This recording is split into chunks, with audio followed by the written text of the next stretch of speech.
SpeakUpUK.com here at the premiere for Attack the Block on the red carpet. Gonna bring the interviews for the stars so you know where to come first.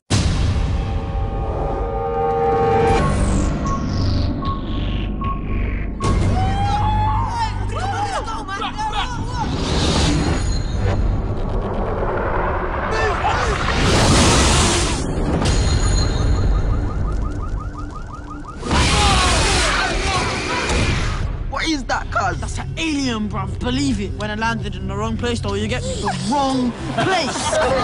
Well, lads, he discovered a species hitherto unknown to science. He kicked his head in. Yo, check it. More. More what? Them things.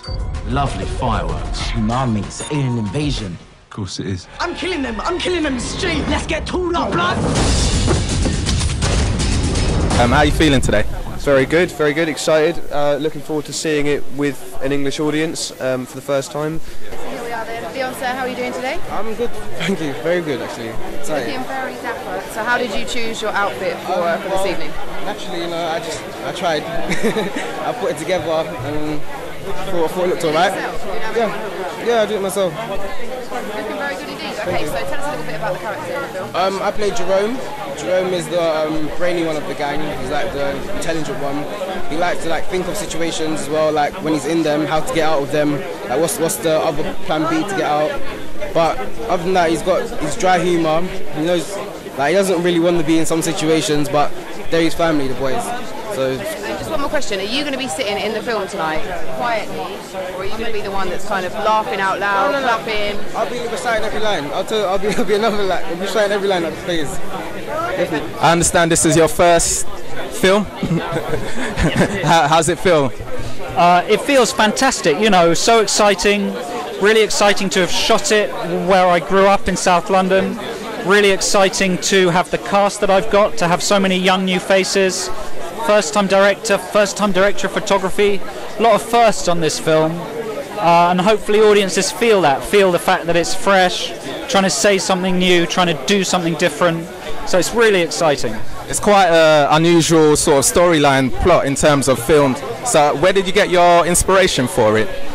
It's very much inspired by growing up in Brixton and Stockwell, and, you know, by a slight discomfort with the way that young people around there are sometimes portrayed in the movies, and a strong personal feeling that often they're portrayed in a negative way, and I wanted in this film to try and flip that.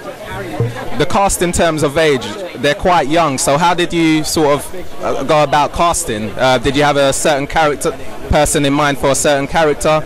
Yeah, I'm a first-time director, and it was a very ambitious film with lots of stunts and stuff. So we tried to look for actors whose characters were a little bit close to the characters in the script. And we saw thousands of kids, and, you know, there are a lot of talented young actors out there. We were spoilt for choice.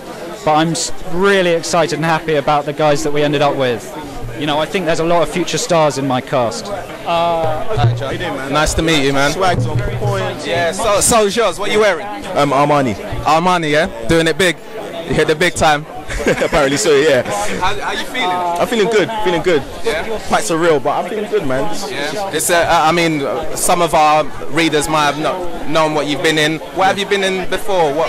I haven't done much, but I've been acting ever since I was like 5 years old. I was in Becoming Human on BBC Three, plays at the Tri-School Theatre, Law and Order on ITV, which is coming out in June, and a feature film called Junk Hearts. Okay. Well, tell us about your character. It's quite, unique storyline. So, I mean, what's your character about? Moses is a silent and strong character. We meet him at this time where he's kind of trying to make two decisions, whether to go on the right path or the wrong path. And ideally, we meet him robbing a woman, which is, he's leading towards that kind of dead end. But this alien attack comes into the ends, and he needs to find the good in himself to stand up against these savage beasts. It's kind of a fun-filled action film, but with a lot of subliminal messages underneath that. So. Yeah, I mean, what I noticed is that if you do take the alien invasion sort of out of the equation, it does touch on some controversial and political issues type of thing. One of the things Joe did was to kind of get the names that teenagers were called in these tabloids and create a creature from that and put it against these kids, and in that bring in the good out of them. So I think, yeah, it touches on different different subjects. The script in itself is quite realistic in terms of, you know, the language that we tend to use. Did Joe like draw on yourselves to sort of bring that to the script, or? Definitely. I think I live in South London. I've lived in South London as far as I can remember. But there's one thing living in South London and being a part of it. Do you know what I mean? So it meant me going back, asking questions around my estate, watching season 4 of The Wire, concentrating on Michael's character, and it just meant me going back and getting that swag, because I think in South we have a different kind of energy, and that meant me getting the right colour bandana and getting the costume and getting that, do you know what I mean, getting that intensity, and I hope people saw that. That's it. Thanks a lot for talking to us, man. Keep on dressing like that. Great film. What was your favourite scene? I don't want to give too much away. I like the ending. It's a thrilling, cinematic end. I'm a big fan of that. And, you know, a nice BMW gets smashed up by a bully van. I enjoyed that. I like it. I like all of it, to be honest. In the film, you played a bit of, how should I call it, a pharmaceutical connoisseur, yeah? I like it. How herbologist. Best term. How did you prepare for that? I grew a lot of tomatoes. I grew a lot of tomatoes, a lot of courgettes, just so I could, you know, I got a few grow bags from Squires, my local garden centre, and I grew a lot of stuff. So all legal vegetables, yeah? Yes and no.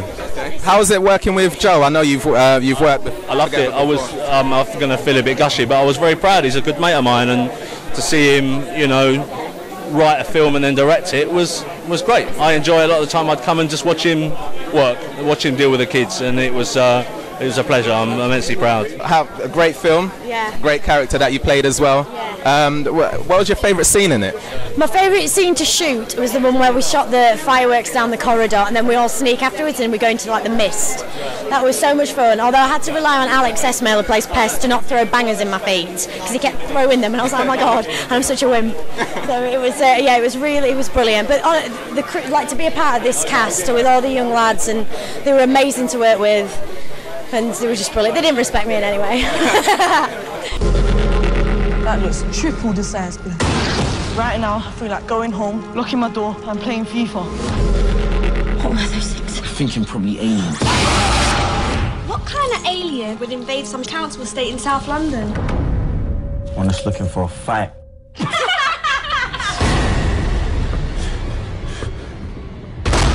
What is that?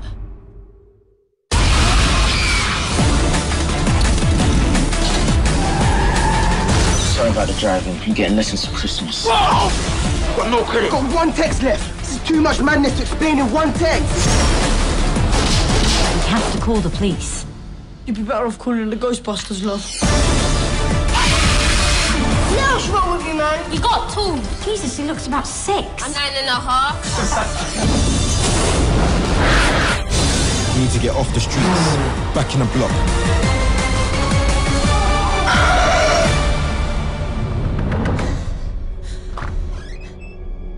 Wait, this is safe. Good luck.